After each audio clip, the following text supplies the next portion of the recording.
Iran যুদ্ধের বিপরীতে অবস্থান নেয়ায় রোমান ক্যাথলিক পোপ চতুর্দশ লিওর তীব্র সমালোচনা করেছেন মার্কিন প্রেসিডেন্ট ডোনাল্ড ট্রাম্প। সামাজিক যোগাযোগ মাধ্যম ট্রুথ সোশ্যালে দেওয়া এক পোস্টে রীতিমতো তুলোধুনু করেছেন পোপ লিওকে। পোপ লিও ইরানে মার্কিন যুদ্ধের সমালোচনা করায় ট্রাম্প বলেন, আমি এমন পোপ চাই না যিনি মার্কিন প্রেসিডেন্টের সমালোচনা করেন, কারণ আমি ঠিক সেটাই করছি যার জন্য আমি বিপুল ভোটে নির্বাচিত হয়েছি। পোপ লিও নির্বাচিত হওয়ার পেছনেও নিজের ভূমিকার কথা স্মরণ করিয়ে দিয়েছেন ট্রাম্প। বলেন, লিওর কৃতজ্ঞ থাকা উচিত, কারণ তার পোপ নির্বাচিত হওয়া এক অভাবনীয় বিস্ময়। সবাই জানে পোপ হওয়ার কোনো তালিকাতেই তার নাম ছিল না। চার্চ তাকে সেখানে বসিয়েছে শুধুমাত্র এই কারণে যে তিনি একজন আমেরিকান। তারা ভেবেছিল প্রেসিডেন্ট ডোনাল্ড ট্রাম্পকে মোকাবিলা করার এটাই সেরা উপায়। কাজেই আমি হোয়াইট হাউসে না থাকলে লিও ভ্যাটিকানে থাকতেন না।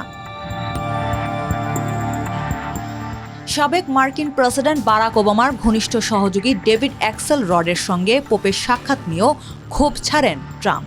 বলেন, লিও অপরাধ দমনে দুর্বল, পারমাণবিক অস্ত্রের বিষয়ে দুর্বল, যা আমার কাছে ভালো লাগছে না।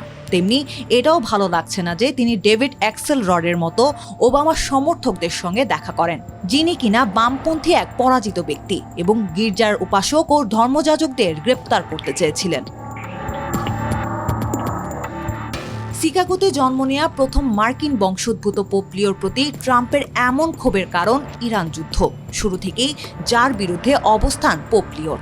ইরান যুদ্ধবিরোধী অবস্থান নিয়ে পোপ লিও বলেছেন, শক্তির প্রদর্শন বন্ধ করুন, যুদ্ধ বন্ধ করুন। প্রকৃত শক্তি হলো জীবনের সেবা করা।